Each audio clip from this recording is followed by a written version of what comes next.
The very first MacBook with Apple's new M2 chip is here. That is, of course, the 13-inch MacBook Pro. First guy with the M2, there's also going to be a MacBook Air with the M2 coming soon, and of course you've still got the M1 MacBook Air, you've got the M1 Pro in some systems, the M1 Max, the M1 Ultra, but this is our first look at that M2.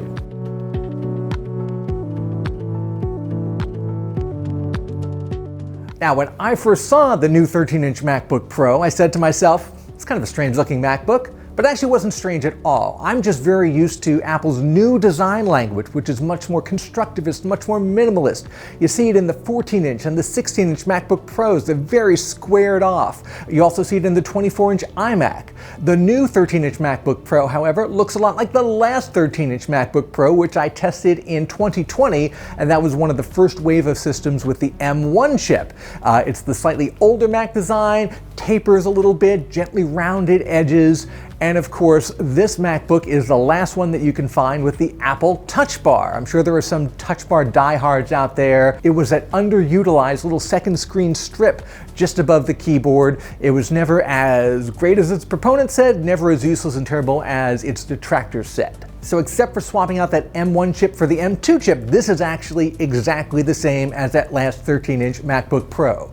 Same keyboard, same touch bar, same ports, same screen, same lower resolution webcam, which is disappointing because all of the new Macs have traded up to 1080 full HD webcams, and that includes the new MacBook Air that's coming soon. And frankly, for people who spend a lot of their times in online video meetings these days, that's actually very important.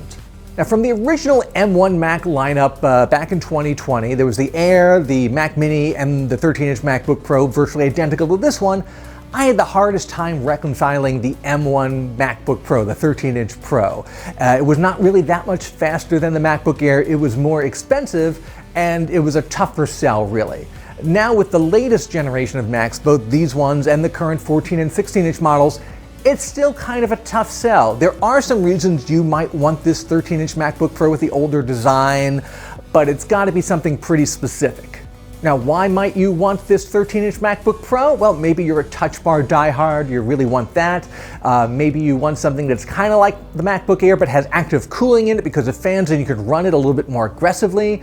Maybe you have a creative shop where you have a whole lot of 13-inch MacBook Pros and you want platform continuity, and except for swapping out the chips, this is going to be identical to the ones that you've bought over the last 2 years. These are all very valid reasons. I'm not sure they apply to too many people. So the new 13-inch MacBook Air that's coming next month, which I've seen but I don't have yet, looks really great, especially on paper, and it starts at $1199. This 13-inch MacBook Pro, again with the older design, the lower res webcam, that starts at $1299, so they're pretty much in the same ballpark. Now, if I were shopping for a new laptop right now, I'd be really tempted to go with the new MacBook Air because slightly bigger screen, better webcam, cooler design, cool colors, same chip. So I suspect that the performance differences between these two are going to be minimal. This one still might edge it out a little bit though because of the active cooling.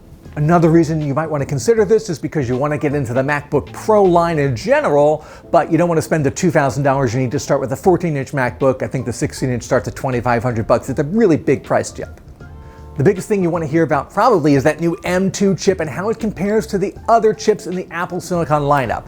Now, we tested some M1 systems, now we've tested an M2, we've tested M1 Pro and M1 Max systems. So here's kind of what the lineup is, and this follows along with how Apple describes it. The M1 chip, still much better than older Intel MacBooks, is at the bottom. This M2 chip actually had a pretty significant jump in most of our benchmarks, and you can see that in the charts that we're going to publish. However, the M1 Pro, just the next step up that I tested in a 14-inch MacBook Pro, just blows that away as well. It's just a huge jump. And Apple has said this. They said it's the M1, the M2, and then the M1 Pro and Max and all these other guys. So just because it's called the M2, it's not the top of the current lineup. So you can find our full review of the new M2 13-inch MacBook Pro on Cnet. Check out the link in the description below. So at the end of the day, this new 13-inch MacBook Pro is pretty much exactly what you think it is. It's a modest internal spec bump to an existing product, one with frankly an older design. Definitely has some specific reasons that you as a specific laptop shopper might be interested in it, but for most people, I suggest you hold out for the new M2 MacBook Air, which is coming soon, and give that some strong consideration as well.